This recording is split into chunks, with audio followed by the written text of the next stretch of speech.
Okay, now it's very important even for the everybody to know the first teaching of the Buddha. We call it the rolling, the wheel of Dhamma. That's the Dhammacakkappavattana Sutta. Now, people thought that it's only talking about the Noble Eightfold Path. But beside the Noble Eightfold Path, there's a very important message that we should hear. Okay, now imagine you are in 2550 years when the Buddha was there. So Buddha practiced enlightenment for how many days? How many years? He tried 6 years. So after he practiced very, very hard enlightenment. So is the first teaching of the Buddha very important? Yes, because it's really that the message he want to share with all of us. So at that time, the Buddha was staying near the Varanasi in a deer park in the Isipatana. Then the monks, the Buddha addressed the group of 5 mendicants. There's a 5 Panchavaggiya, the 5 monks who followed the Buddha.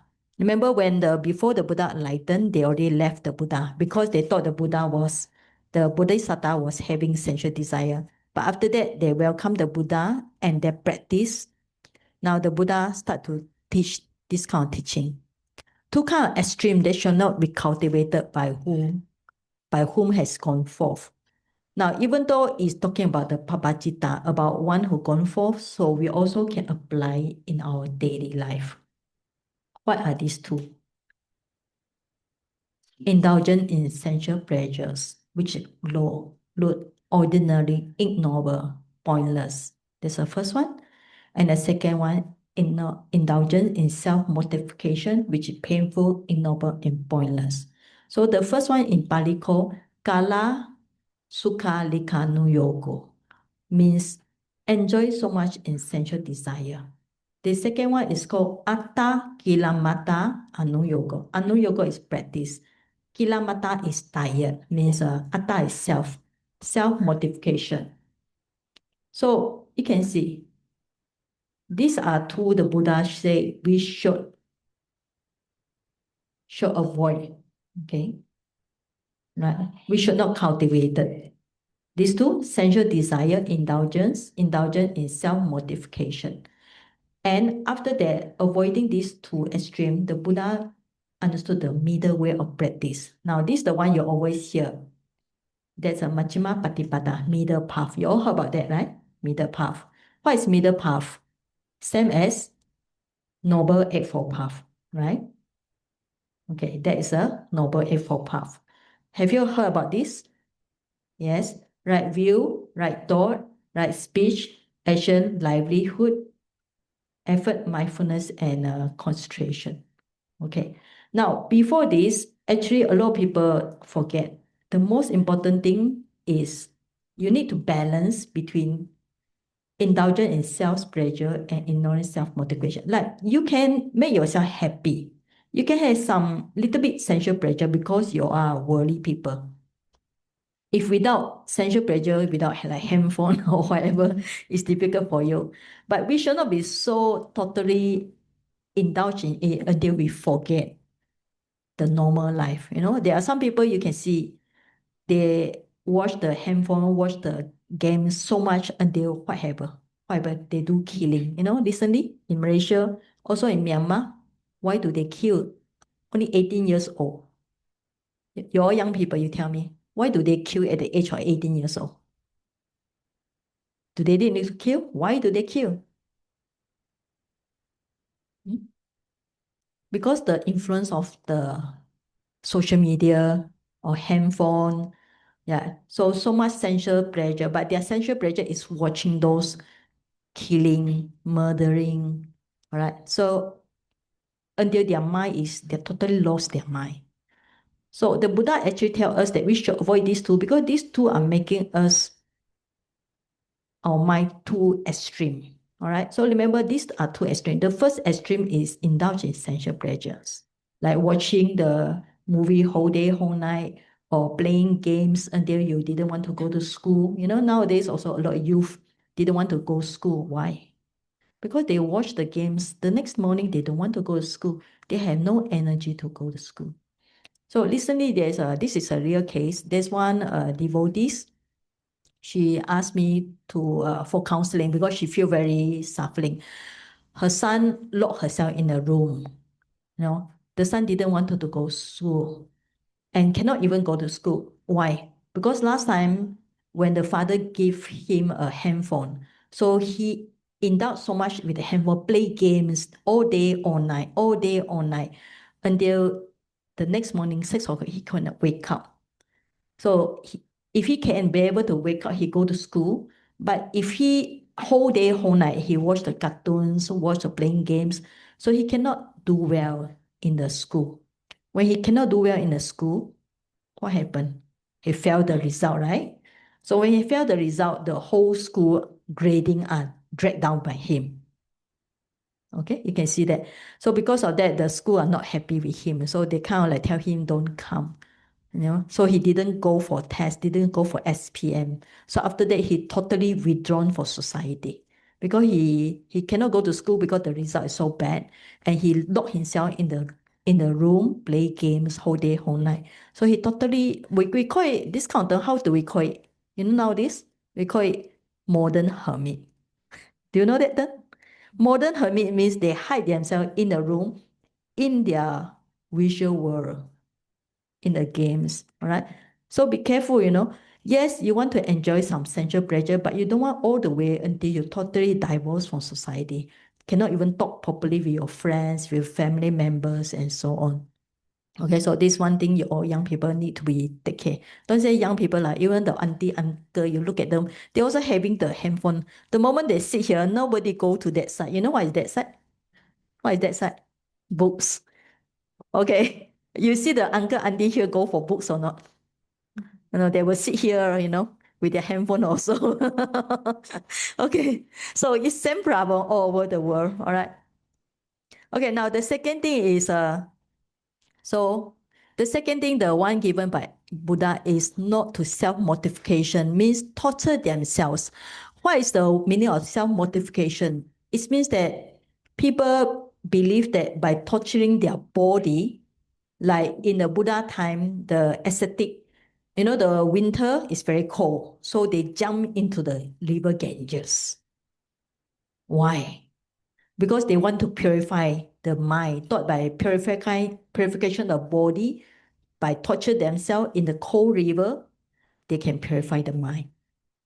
Another thing is like in summer, it's very hot, up is hot, down is hot, they burn the fire. So they want to torture the body to exhaust the mental defilements. Okay, so this another one we call self-mortification. So like this is also another extreme. Now, why do people do that? Because they thought that by torturing the body, the mental defilements are less. In a way, it can be, you can say as a logic, because when your body is very tired, so you cannot think too much. But at that time, it's not to say your mental desire already gone. There's still mental desire, but it's very subtle. All right. So whatever you do, remember, try to follow the very first teaching of the Buddha. Don't have so much essential pleasure and don't have self-mortification. So try to avoid this. And by avoiding this, you should go for middle path practice, which is lead to knowledge, wisdom, peace, direct awakening, exhausting. That is the Majjhima Patipata. That is a noble effort path. Okay? So this is the second main point. Right. So before I continue, 你们全部明白吗? Okay, okay. 可以哦? All right, okay. Now, when we come to this, right view, right speech, action, livelihood, this one. All right. Now, why do we start with the right view, right thought? It's like when you get the right knowledge, your thinking will be right. For example, doing good deeds, doing good karma is a good things because there will be good result. So you try to do the good deeds. So because of right view, you have the right thought. For example, also another right view, it's a good thing to be kind to people. So when have you such right view, you will think about various method of how to be good to people. Okay, can follow? So when you have right view, means right perception on things, then you think, then your speech action will be right. Okay. Now, right view, right thought is still on the mental side. Your mind is just on thinking, I want to do good deeds. You have the thoughts, right view means you believe in karma, then the thoughts, I want to do good deeds. But it's just a thought. You still need to perform it. Then you have the speech is right. Your action is right. Okay, speech is right means you try to speak things that good for you, good for others. And you try to do action that's good for you, good for others. All because you have right view and right thoughts. Then right livelihood. Okay, I think you all have learned right livelihood. What is right livelihood, remember? Any of you? Can you remember? 1, 2, 3, 4. Or 5? There's another one behind. Yes, what is right livelihood? Oh, 6 ah? Oh, no, no. Oh, okay. Yes, what is right livelihood? Can you remember? Right livelihood. You all learned before, right? Proper career. Okay, what kind of proper career? It's to do with 5 precepts. Okay, I give you a hint here. To do with 5 precepts. The job that should not involve in killing, all right? Killing animals, yeah. Dealing with drugs, poisons, human slavery, all right? Can follow? Yeah. So as long as your job don't really break the 5 precepts, you can think about that. If you don't kill animals, it's a first precept. Don't cheat, don't lie, to earn livelihood, then you get the right livelihood. All right. And then don't tell lies, don't do harmful things. Now, right effort, right mindfulness, and right samadhi, this is to do with meditation, all right? So right effort, sama vayama, sama sati, right mindfulness, and sama samadhi. See, all these are to do with meditation. Because when you have a good, we call it, actually these 3 we consider as what? Sila. When your sila morality is good, then it's very easy for you to calm down the mind and to practice meditation. Okay? So all these are Noble Eightfold Path. All right, so we just go through first. After that, the Buddha talked about 4 Noble Truths. Now, 4 Noble Truths, you all heard many times about the word dukkha. Dukkha is, this is a dukkha arya satya, Noble Truth of suffering. Now, rebirth is suffering. Most of us maybe don't understand why rebirth is suffering, but old age, illness, death, you to do with people you don't like, separation from the person you like or things you like, not getting what you wish is suffering. So all these are, I think most people can accept, except maybe the first one is difficult. Rebirth is suffering. Why rebirth is suffering? Because aging, sickness, death, all start from the beginning. That is rebirth. When there's rebirth, you have to find all this again. Okay, now maybe you are still young, you don't understand about suffering, but when you see old people suffer, right? So if you see old people at home and some people are suffering from disease like cancer, diabetes, then you understand that the Buddha say the noble truth of suffering is this one. And in brief, 5 aggregates are suffering. So 5 aggregate is in brief our nama rupa, mind matter. Mind matter, if you break out in detail, we call it 5 aggregates. Right. So now about the first noble truth of suffering, many people think it is Buddhism is pessimistic because we are talking about suffering all the time. Right. Like some of you feel that it's very difficult to talk about Buddhism to other people because you cannot say you are suffering, I suffering, you everyday suffering, right? So the moment you talk suffering, you think it's not easy for people to accept. Even ourselves sometimes is don't want to accept suffering. But we call it, why we call it noble, Arya. Noble means it is the truth in life. We cannot escape. We cannot escape means that no matter you're Christian, you're Hindu or whatever, other races, male, female, or whatever, different caste, high caste, low caste, everybody have to come to this. We call it the parts and parcel of life, or process of life. So gradually, we call all this. But Buddha is not pessimism. No, pessimism is the Buddha just stop with this, then this pessimism. Pessimism means only negative things. But when the Buddha talk about our suffering is because there's a cause of suffering, origin of suffering. There's a craving, tanha. Craving leads to future life mixed with the nandi raga. So it's a delight and greed, taking pleasure whatever lands. Okay.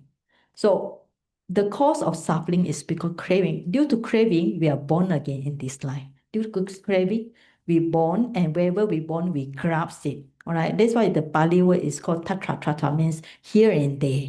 Wherever we land, wherever we are born, we grasp it. Even somebody born as dog. You ask the dog, do you think life is suffering? No, the dog actually happy with their life. If you ask a beetle, if you ask a bird, do you think life is suffering? No, the bird are happy with the bird's life. Okay? Because wherever people are born, they are happy because it's the nature of the grasping. So when the Buddha say like this, he tell us that yes, if you want to stop the suffering, you need to stop the cause of suffering. Okay? So when you want to stop the cause of suffering, so is it a pessimistic reason? No, it's optimist. Like you got a problem, you got a solution. Okay? If you a problem, there's no solution, maybe it's pessimistic. But when there's a problem, you can solve it. Is it optimist? Yes, it's optimist. So we should see in this way. Okay? So if you want to reduce suffering, especially like we say just now, some will be not getting what you want. Okay, not getting what you want.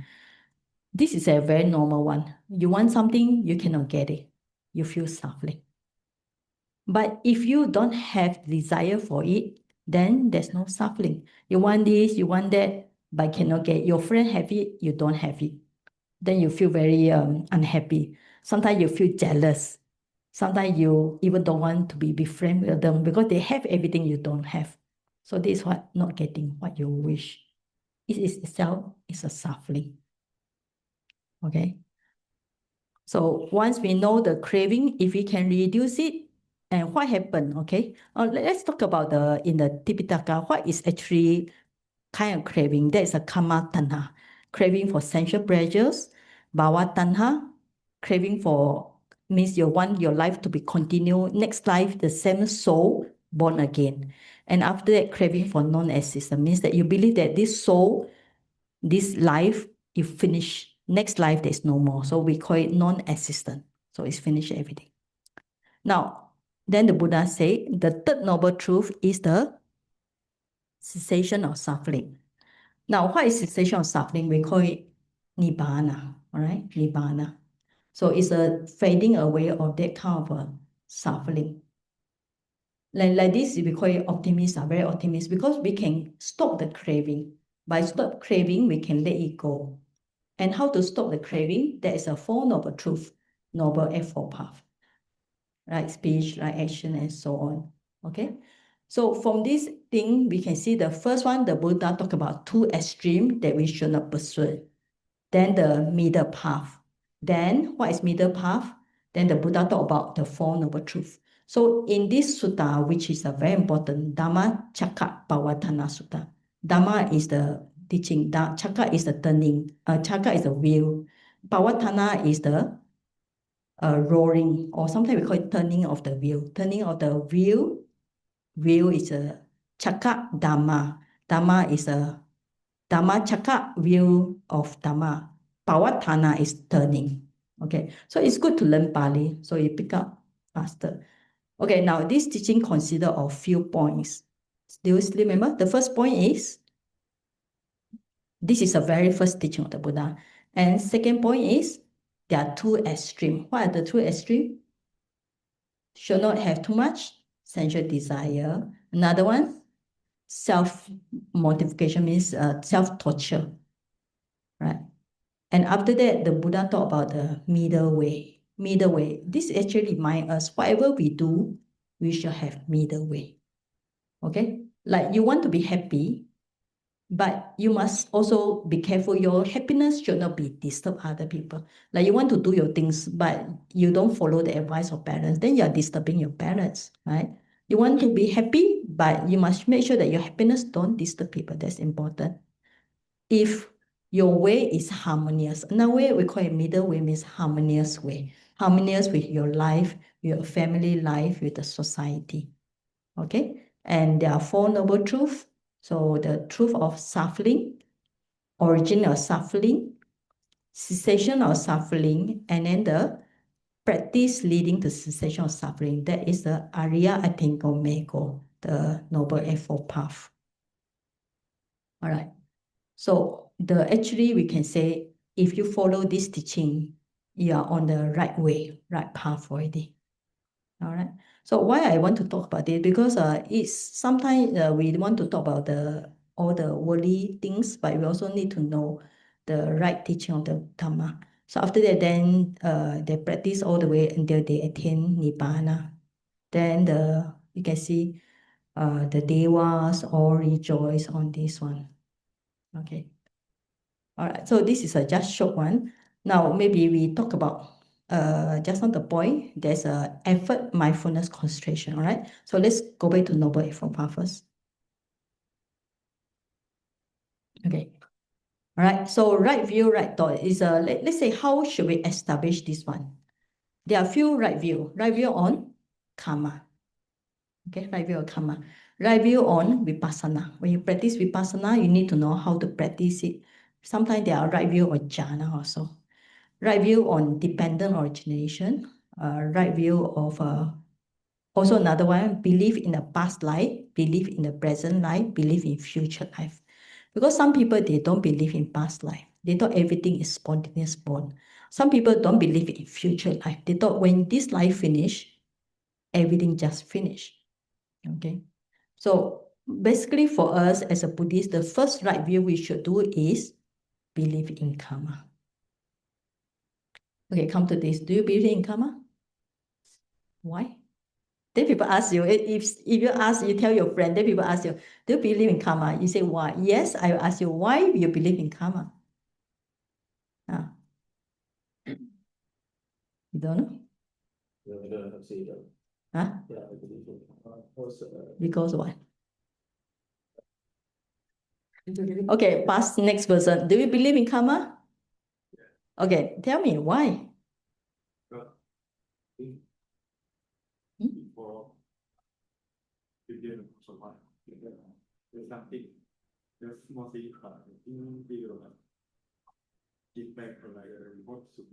Oh, okay. You believe that something in the past will influence this life, or something in the past will pass over to this life. Okay. Yeah, it will pass to the next life. Okay, yeah, that's good. That's a belief. You believe the karmic energy is not stopping. Whatever we done in past life, pass to this life, and this life, whatever you do, will pass to even the future moment. Right, okay, good. Do you believe in karma? Okay, tell, yes. Because as a student, I studied a lot, so Mm. I get Buddhism. If I don't study, I should get into Buddhism. That's just Oh yeah, that's good. Yeah, you cannot pass the exam if you sleep the whole day and just go to exam on that day, right? Yeah, okay. Yeah, that's good. Okay, now, do you believe in karma? Yeah, okay, give one example. How you believe in karma? Hmm? Sorry? Okay, it's because of Buddha taught you believe. I mean, it's good as a faithful Buddhist, but what if somebody who are non-Buddhist, they ask you, do you really believe in this?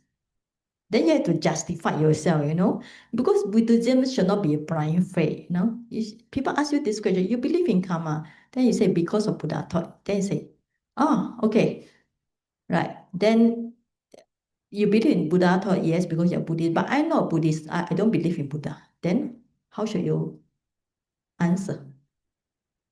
In Tibetan Buddhism, when they go for PhD, they have debate one a monk and another monk. So they ask each other question. Have you seen this? The way they like this, like kung fu.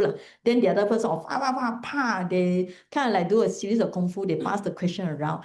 This is on the considered as I heard it's a PhD level because it changed the mind. You have to think harder. Okay, pass. You want to pass to somebody? Okay, all right. Pastor, what's his name? Huh? Jatana. Oh, okay, another one. Okay, okay, Jiawen. Yes, yes. OK，可以，好。每一个人做事情的时候，也会有一种，比如讲我们做善事的时候，别人也会感觉到，然后我们自己心里也会舒服一点，所以就是它会形成一个灵魂。OK，所以你做善事的时候，你帮忙人家，你自己可以感受到别人感受到。OK，good。Okay, good. Right. So right view is on karma. That's very important for the Buddhists, because when you do something, not even talk about future, like even right now, at this moment, you can feel it. Like, for example, you smile at people, at the moment you smile at people, you feel comfortable and people can receive your smile. That's why I say one way to practice metta is what? Smile. Okay, when you see people, smile a little bit. Yeah. That's why I find it when I go to Theravada and Mahayana, we have two different type of Buddhist. Theravada is this one. Mahayana is the most Chinese educated. It's very different. I find that Theravada people are more serious, seldom smile.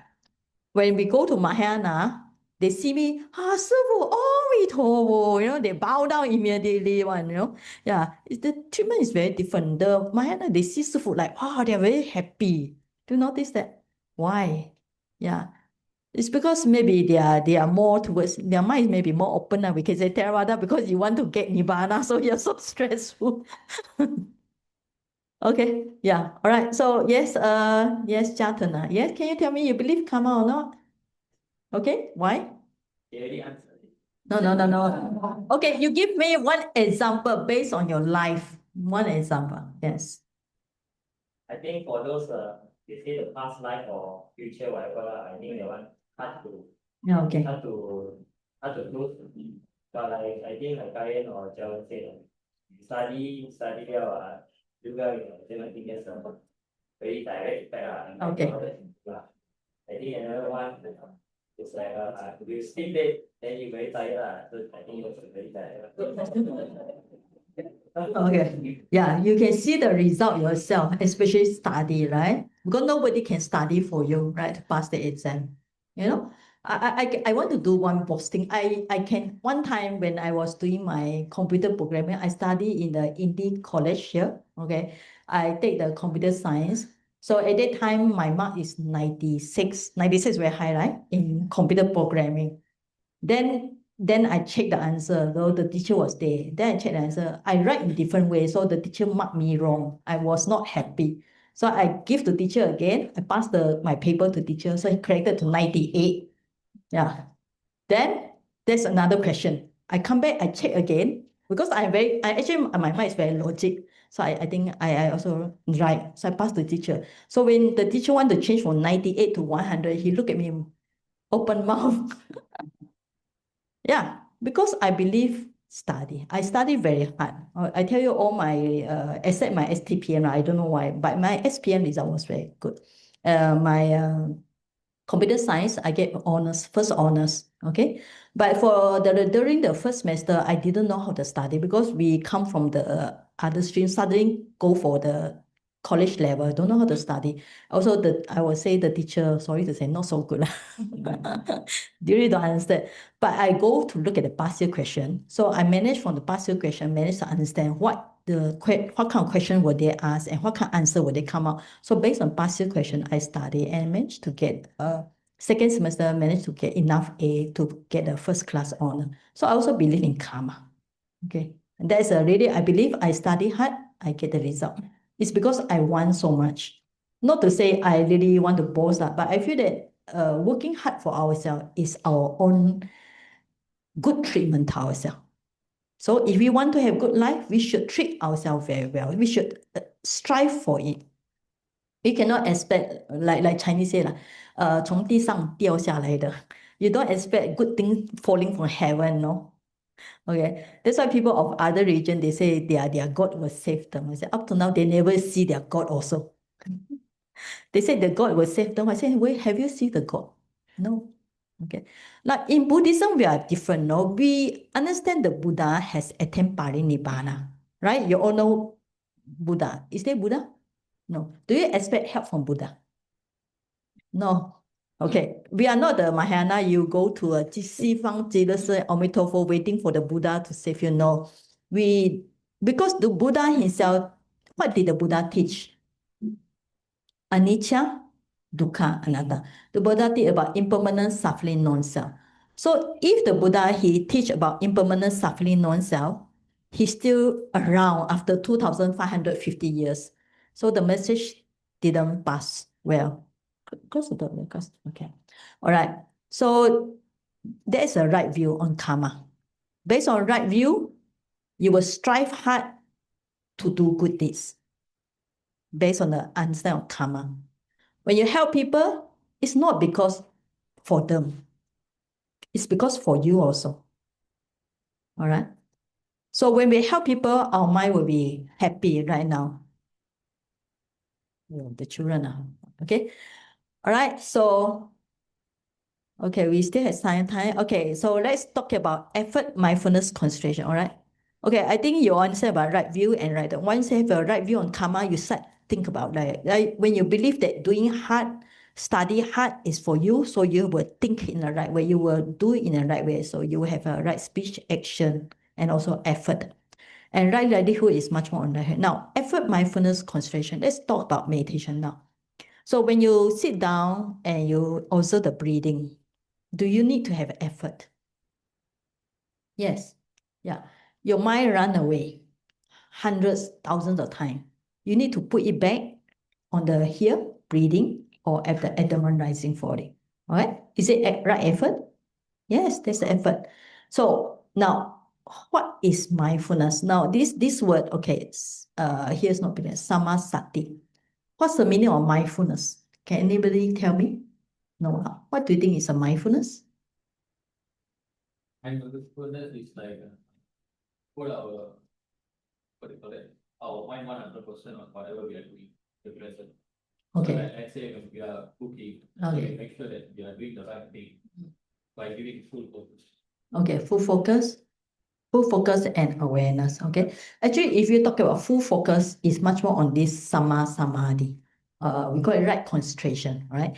So when you're aware of it, then will be right mindfulness. Okay. When you have fully focused, will be right this immersion, but actually it's a right concentration. So when you sit here or when you're doing your job or study, if you don't have your handphone, you will get much more right effort, right mindfulness and right concentration. But if your handphone with you, you know what happened? Ding! Your mind go to handphone. And then you do your homework. Ding! You go to handphone again. Okay? So you cannot have right effort, right mindfulness, and right concentration. Now, why do we teach you all meditation? Is it meditation important? Yeah, it teaches you to be aware of your mind. Why do you need to be aware of your mind? I mean, most of the time, are you aware of your mind? No. Okay. Not really.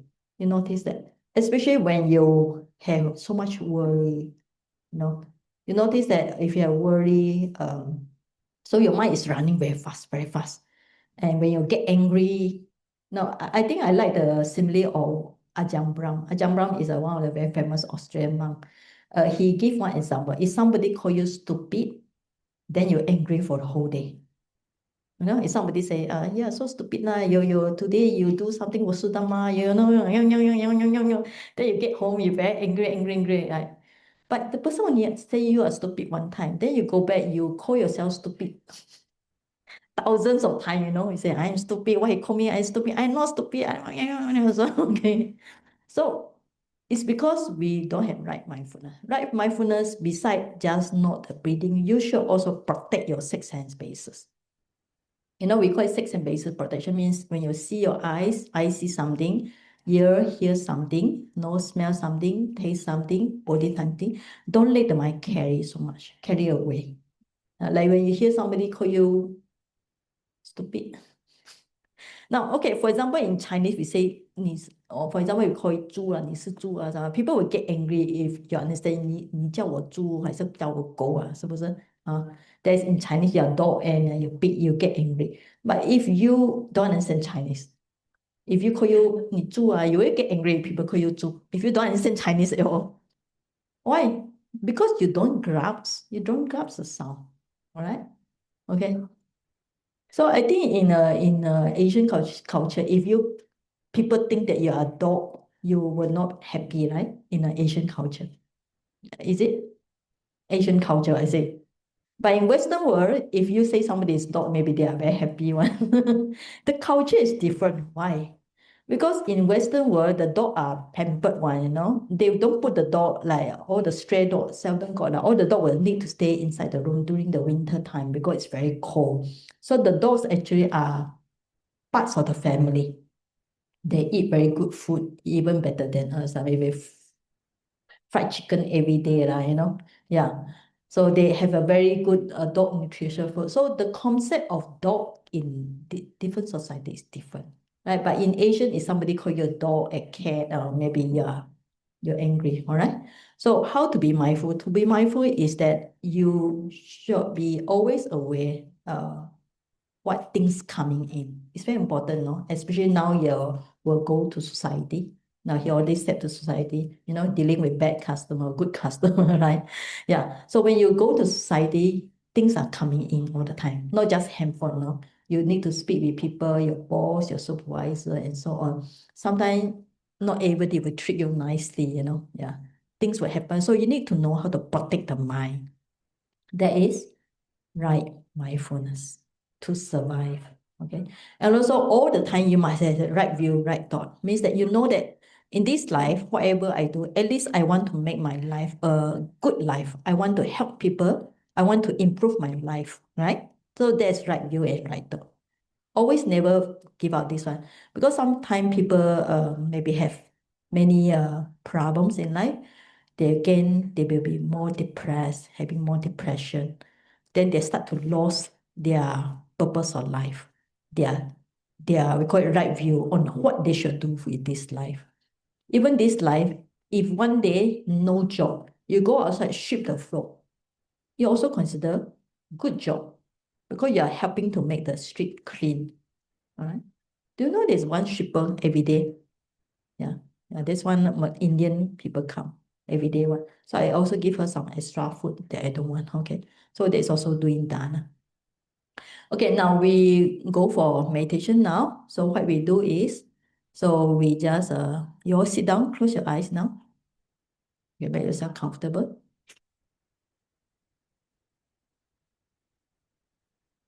Okay, first, keep the body straight. Keep the feet on the floor, okay? And then sit down. Okay, now if you close your eye, you feel that you have too much wandering thoughts, you don't like it, you can just open your eyes a little bit, look down, you know, just look down the floor, okay? It's also good if you find when you close your eyes, too many wandering thoughts. And today we are going to do simple mindfulness meditation breathing. So we learn to relax the body, and also you take a deep breath, breathing in, breathing out. Slowly breathing in again and breathing out. Breathing in again, breathing out. So slowly like this. When the breathing becomes slowly and slowly, your mind becomes calm and calm. So you can focus on the breathing at the nostril place. Or if not clear, you can observe the abdomen rising, falling, rising, falling. So if the abdomen rising, falling not clear, you can put the hand touching the abdomen rising, falling also okay. Either way, breathing on the nostril or at the abdomen rising, falling. So slowly, calmly, keep the mind at the present moment. Don't let the mind go to the past, not go to the future. Just practice right mindfulness, right effort, right concentration. Okay, can start now, practice.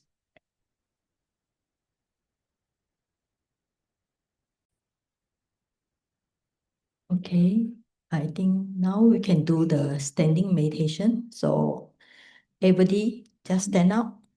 It's a good to practice standing meditation. Okay, right? So standing meditation, to be mindful, is you feel the mind, you can close your eyes. Mind feel the whole body standing. Mind feel the whole body standing. You notice the back is stiff, your head is stiff, your leg is a lower, a little bit heavy down there. So you just mental knot as standing. Okay, feel the body standing, standing, standing. So the mind take the body as the first object. Feel how the standing feel. The body is upright. The head is on top of the body. The hand is beside the body.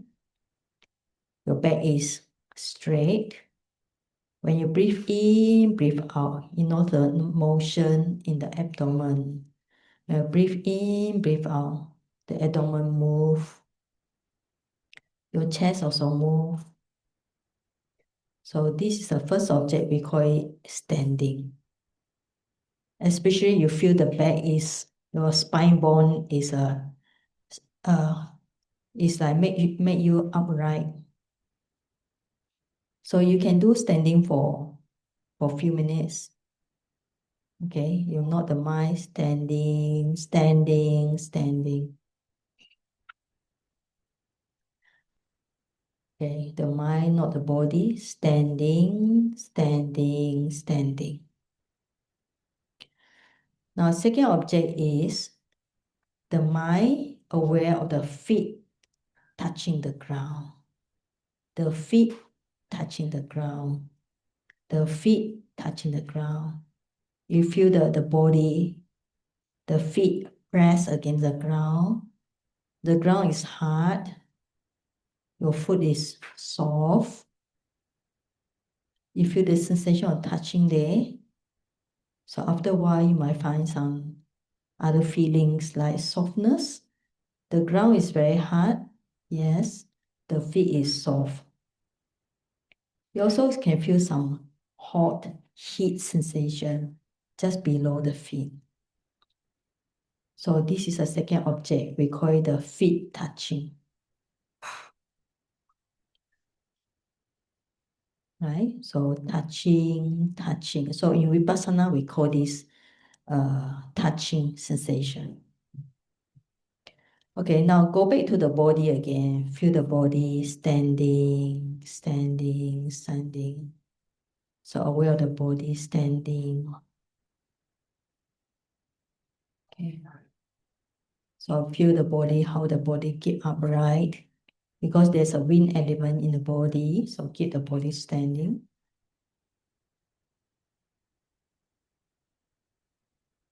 This is more chaotic than my.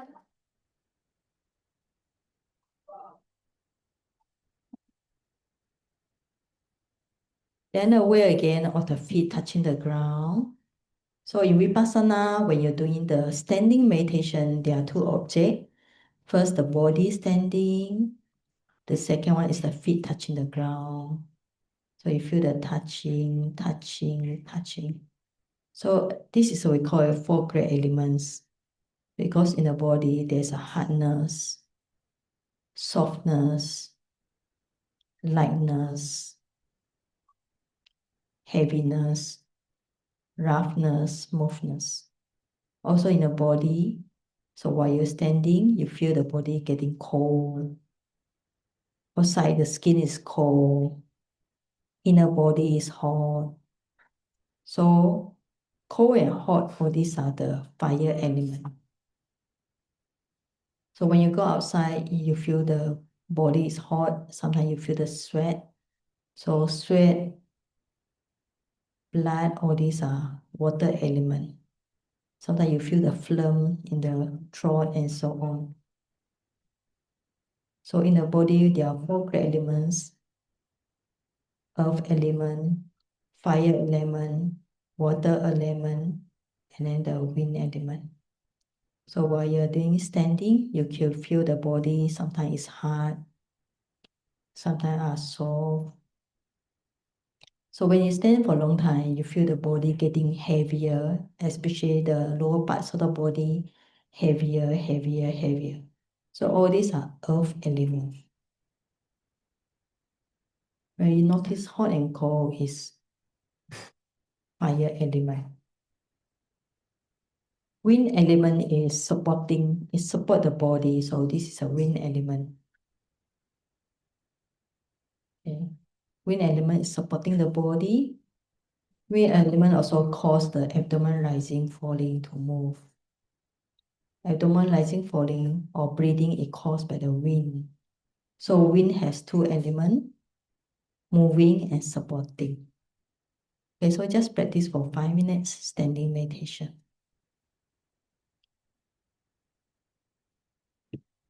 Now we can go for some Q&A if you have some question to ask before we break for lunch. My lunch, of course, not your lunch, basically. Okay, any question to ask? Remember last time? Okay, yes, brother. Brother, what's your name? Sure, yes. Slide shown under this form over two. Yes, the Dhammacakkappavattana, yes. Jati Dukkha. It has been translated as rebirth is the suffering. Should it be rebirth or birth is the suffering? Rebirth is suffering also can. Birth is suffering. Now, when you are born, we call it birth. But actually, according to Buddhism, this is called rebirth because rebirth means it's a rebirth from linking with the past life. All right. So all the life is not starting, it's linking with the past life. So if you technically, you can call it birth, but actually in Abhidhamma, we call it rebirth. Linking consciousness will arise at the first moment. All right. So rebirth and reincarnation is a little bit different. So in Theravada Buddhism, we prefer the word rebirth for Patisandhira. But if you look in the translation, you can write as a birth also. Yes, no problem. Birth is suffering, easier to explain. But actually, rebirth also suffering. Next life, you rebirth again. Yeah, because we only see birth. When you see baby is born, it's birth. But actually, each lifetime is a rebirth. Either way, it depends on how you see it. Anyway, that's a good observation. You can attend my Bali class. I will start my Bali class Monday, 23rd February after Chinese New Year. Online, okay? Right, okay. Next question.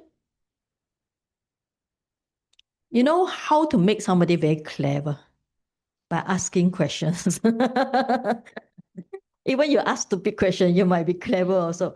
Because when you ask question, you clarify your doubts. You get to hear what you don't understand. Okay, you clarify your doubts. Whatever you don't understand, you clarify it. And you get to know new things. So that's why asking question is the easiest way to be clever. All right. Okay, next question.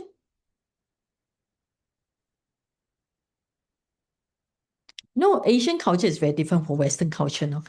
Last time I used to have in my center in Yangon, we are running on education. Sometimes last time we opened the Workaway. Workaway is for the backpackers who travel around the world, the Westerners. They travel, come to Myanmar, they stay for few weeks, then they travel again. They travel many parts. So the moment you ask them, do you have question to ask? Hand all shoot up, you know.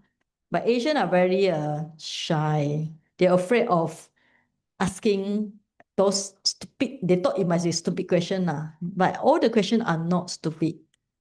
I remember one time I used to ask many questions because as a nun or as a monk, we had to be under one teacher for 5 years, minimally 5 years, right? So I practice Vipassana. So my center, I ordained in a Lunas Buddhist Hermitage in Kulim. Kedah. So my teacher is a Myanmar teacher. That's why I really prefer Myanmar tradition. So when I was under his guidance, so I asked many questions, all the Dharma question, or the Vipassana question, or any question that I can ask. So one day I go inside his room, I very quiet. He say, "Hey, how come today you have no question already?" Because after 4 years, I ran out all the questions already. But you all are not yet. You only meet me only few months only here. You all have run out of questions already so fast. Okay, it take me 4 years to finish my questions. Yes, you want to ask Cynthia? No, okay. All right, so if no question, we go for